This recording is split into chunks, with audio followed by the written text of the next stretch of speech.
Yo tout le monde, c'est Aurel, aujourd'hui on se retrouve pour la review de l'épisode 11 de l'Attaque des Titans saison 3. Si vous n'avez pas vu l'épisode, je vous invite à aller le voir, c'est dispo sur Wakanim comme tous les dimanches aux environs de 20 h. Et on a eu un épisode assez intéressant étant donné que on apprend des petites choses sur le père d'Eren notamment. On apprend en fait ce qui s'est passé avant qu'il donne des pouvoirs de titan à Eren. C'est vrai que quand Eren avait touché, enfin plutôt s'était fait toucher par le père d'Historia, par Reiss, eh bien on avait eu les petits flashbacks, là on avait vu les petits flashbacks tout simplement, et puis Eren avait vu un petit peu ce qui s'était passé tout simplement avec son père qui lui a donné justement les pouvoirs de titan, etc. Et il se posait des questions justement par rapport à tout ça. Dans ces flashbacks là on avait l'apparition d'un soldat notamment qui avait l'air de connaître son père, etc. Du coup le but d'Eren ça va être de retrouver justement qui est ce soldat.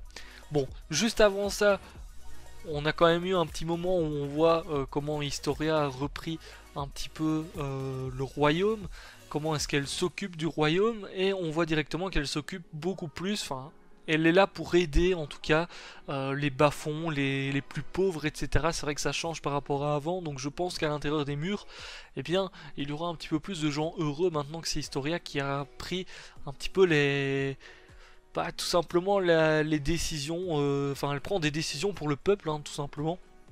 Elle a l'air de prendre en tout cas des bonnes décisions qui, en tout cas, n'enterrent pas les plus pauvres, donc c'est assez cool et je pense qu'à l'intérieur des murs, eh bien, ça doit être un petit peu plus sain qu'avant, tout simplement. Du coup, on va reparler d'Eren. Il essaye en tout cas de retrouver qui est justement ce soldat qu'il voit dans ses visions, etc. Puis, il fait rapidement la liaison qu'il y a avec le sergent inspecteur, hein, donc c'est celui qui avait au tout début de l'animé, hein, le chauve qui a une petite barbe. Bon, je pense que vous avez vu l'épisode de toute manière. Et donc il en vient à justement eh bien, se dire que ça doit être lui, donc ils vont tout simplement tout prêt pour, enfin il le retrouve pour lui poser des questions, parce que du coup Eren voudrait bien des réponses un petit peu à tout ça, il sait toujours pas, enfin il sait pas grand chose sur son père en soi. Alors notamment on a du coup le sergent, je sais plus comment est-ce qu'il s'appelle ce sergent là. Non, j'ai plus son nom, c'est Kate, un truc comme ça. Kiss peut-être qui le prononce, il me semble, un truc comme ça. Enfin, je sais plus, soit on s'en fout. Qui raconte justement un petit peu comment est-ce qu'il a rencontré le père d'Eren notamment. Et du coup, eh bien, on apprend qu'il a rencontré le père d'Eren tout simplement quand il était dans le bataillon d'exploration et qu'il était hors des murs. Il a rencontré le père d'Eren comme ça, dans la nature, tout simplement. Le père d'Eren qui était assez chelou parce que il se souvenait pas du tout de comment est-ce qu'il était arrivé là, etc. On a d'ailleurs Eren qui avait réfléchi à un moment donné parce qu'il se souvenait des paroles d'Ymir, etc. Qui parlait d'avoir eu un cauchemar tout simplement. Et du coup, eh bien, il tire rapidement la conclusion que les titans, c'est des humains tout simplement qui sont bloqués. Voilà, tout simplement, c'est des humains qui sont bloqués, donc qui sont devenus incontrôlables et qui sont bloqués, qui ne savent pas redevenir humains comme lui peut le faire quand il devient titan et qui redevient humain après, etc. notamment. Du coup, eh bien, il en tire cette petite conclusion. Et là, on a la petite explication par rapport à son père. Donc, bon, son père n'avait aucun souvenir. On voit que, bon, son père, il avait beaucoup d'estime pour le bataillon d'exploration et pour beaucoup de soldats en tout cas. Bon, la plupart c'était pour le bataillon d'exploration parce que c'était des élus, des êtres spéciaux tout simplement qui étaient différents des humains random, on va dire ça comme ça, hein. Mais voilà, c'était vraiment les gens du bataillon d'exploration et tout ça, c'était vraiment des gens qui étaient spéciaux et qui avaient quelque chose en plus tout simplement des autres. Donc on voit un petit peu que le père d'Eren du coup il s'occupait, bon il était médecin donc il s'occupait de sauver justement des gens, etc. On remarque d'ailleurs que le sergent à cette époque-là, il en pinçait surtout pour Carla, hein. Carla, ça vous dit peut-être quelque chose vu que c'est la mère d'Eren actuellement. Bon, non, le sergent n'est pas le père d'Eren. Le père d'Eren est vraiment le père d'Eren tel qu'on le connaît, hein, donc parce que c'est tout simplement le père d'Eren au final qui a réussi à la pécho. Donc voilà, on a appris un petit peu tout ça. Bon, il a sauvé beaucoup de gens, hein, le père d'Eren, tout simplement jusque le jour du drame où des titans ont attaqué. Le jour du drame, c'est là où commence justement la saison 1. Je sais plus si c'est la première scène. Si, je crois que c'est la première scène qu'on a de toute manière dans la saison 1, dans le premier épisode pour ceux qui regardent que l'animé.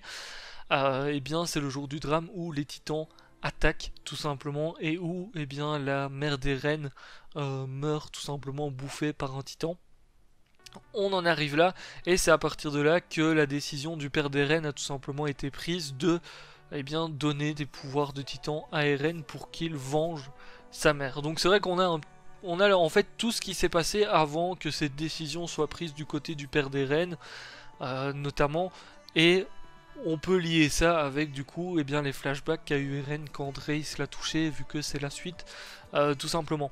Au niveau du sergent inspecteur, donc on apprend tout simplement que il a vu l'éclair justement quand Eren s'est transformé la première fois. Au loin il a vu l'éclair, donc il a essayé de s'approcher un petit peu tout simplement, et il a trouvé Eren inconscient. Donc effectivement Eren a bien bouffé son père, hein. On a la confirmation, vu que son père n'était plus là, bah, on peut confirmer que effectivement il a bouffé son père et que eh bien, le flashback était vraiment réel. Hein, d'ailleurs, parce que c'est vrai que certains m'avaient mis dans les commentaires justement de mes précédentes reviews que peut-être que le flashback était tout simplement inventé. Pourquoi pas? Enfin, parce que les Rays pouvaient un petit peu contrôler les esprits des gens. Donc est-ce que les flashbacks qu'on a eu, les souvenirs qu'Eren a eu, etc., c'était tout simplement de vrais souvenirs, ou bien est-ce que c'est les Rays qui ont essayé de le manipuler? Eh bien non, c'est là confirmé, ça doit être des vrais souvenirs à partir de maintenant. C'est quasiment sûr à 100%, on va dire. De toute manière, on s'en doutait déjà un petit peu, mais c'est vrai que certains avaient fait ces réflexions-là, et pourquoi pas au final. Du coup, voilà.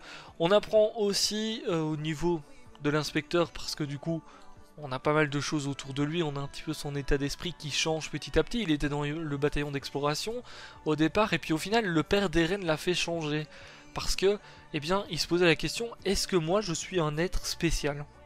Est-ce que moi je suis un élu? Est-ce que je mérite d'être dans ce bataillon d'exploration? Est-ce que je suis assez fort justement pour être un élu? Parce qu'on va dire que pour le père d'Eren, eh bien être dans le bataillon d'exploration, etc., pouvoir combattre les titans comme ça, c'était le fait... Enfin, il fallait être spécial, être un élu tout simplement.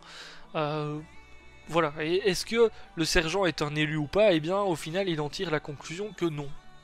Tout simplement, donc c'est pour ça que d'ailleurs maintenant il est sergent inspecteur et il ne fait plus partie du bataillon d'exploration, parce qu'il a bien compris, quand il y a justement le groupe d'héroïnes etc qui sont arrivés, il a bien compris qu'il n'avait pas l'étoffe tout simplement d'être dans ce bataillon là, qu'il n'était pas assez fort tout simplement par rapport aux autres, parce que bah, lui, son groupe à lui, à chaque fois il y avait des morts etc, du côté d'héroïnes beaucoup moins, il n'y en avait pas. Donc c'est vrai que il a vite tiré la conclusion du fait que c'était pas vraiment un élu, tout simplement.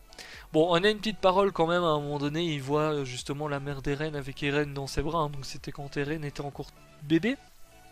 Lui, il revient justement d'une exploration, il voit du coup bah, Carla, hein, qu'il aimait à cette époque-là, du coup quand il a appris qu'elle était morte, etc., bah, c'est vrai que il a été détruit tout de même, donc c'est un petit peu pour ça qu'il en voulait au père d'Eren. Et donc notamment, eh bien, au moment où il revoit Carla avec Eren dans ses bras, avant qu'elle meure, parce que c'était quelques années tout de même avant qu'elle meure, hein, mais bon. Au moment où il la revoit, eh bien, justement, il parle du fait que seulement les gens spéciaux sont dans le bataillon d'exploration, etc.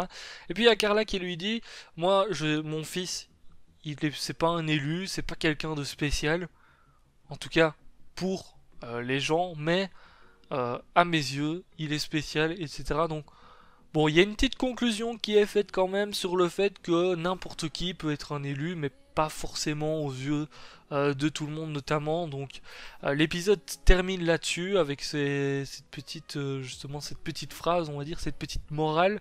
Et, eh bien, maintenant, c'est la préparation pour l'assaut, pour essayer de récupérer Shiganshina, tout simplement. Surtout que Eren, maintenant, il a le... Comment est-ce qu'il appelle déjà? Je sais plus comment est-ce qu'il appelle, mais c'est son durcissement là qu'il a appris du coup dans la grotte, qui lui permet de faire une matière qui est très très résistante, notamment qui peut servir maintenant à tuer pas mal de titans, etc. et qui va pouvoir servir à refaire certains murs, etc. Sauf que bon, il contrôle pas ça très très bien pour le moment, il a encore du mal, mais ça servira contre les titans, c'est encore une fois une nouvelle arme. Du coup, l'épisode effectivement finit là-dessus. C'était assez sympa de voir le passé du père d'Eren, et surtout comment est-ce qu'il a réussi, enfin comment est-ce qu'il a fait changer la vision de certaines personnes, notamment du sergent, parce que le sergent, bon, avant Il n'était pas du tout en mode, enfin, il s'en foutait, lui, il était dans le bataillon. Il n'était pas du tout en mode, il faut être un élu pour être dans le bataillon et tout. Puis au final, c'est le père d'Eren qui l'a fait changer un petit peu. Et puis c'est à partir de ce moment-là qu'il a décidé de changer et que il a commencé à se poser des questions, tout simplement. Est-ce qu'il était vraiment à sa place là-dedans? Donc c'était assez sympa. Maintenant, bon, je sais pas, je m'attendais un petit peu à mieux en fait, tout simplement.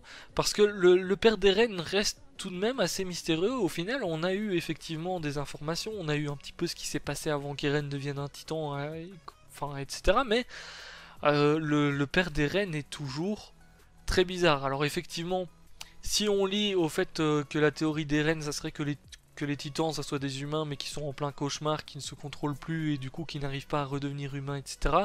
On peut se dire que le père d'Eren était un titan, et puis qu'au final, par un moyen, je ne sais quel moyen, il est redevenu humain, tout simplement, et c'est pour ça qu'il a été trouvé hors des murs. Donc, bon, logiquement, c'est ça la théorie, et c'est ça la théorie qui est bonne. Maintenant, on verra bien, parce que bon, le père d'Eren, l'air de rien, moi je trouve que il y a toujours une part de mystère, hein. La famille d'Eren, très clairement, il y a toujours une part de mystère.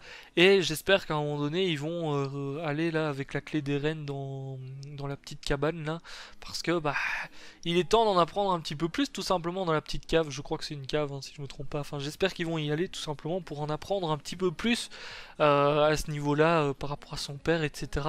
Du coup, on va se laisser ça pour cette review. J'espère que ça vous aura plu.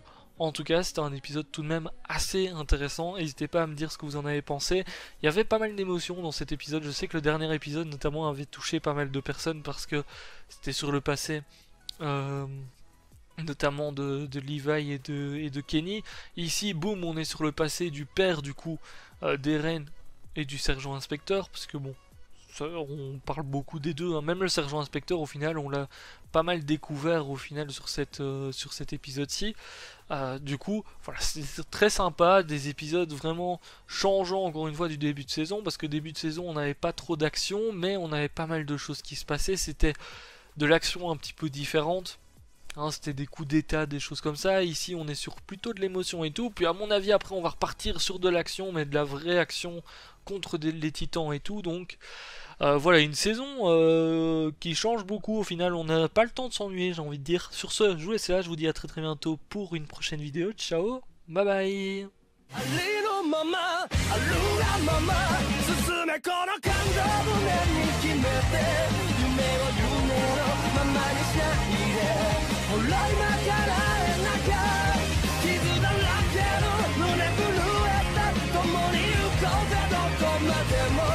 奇跡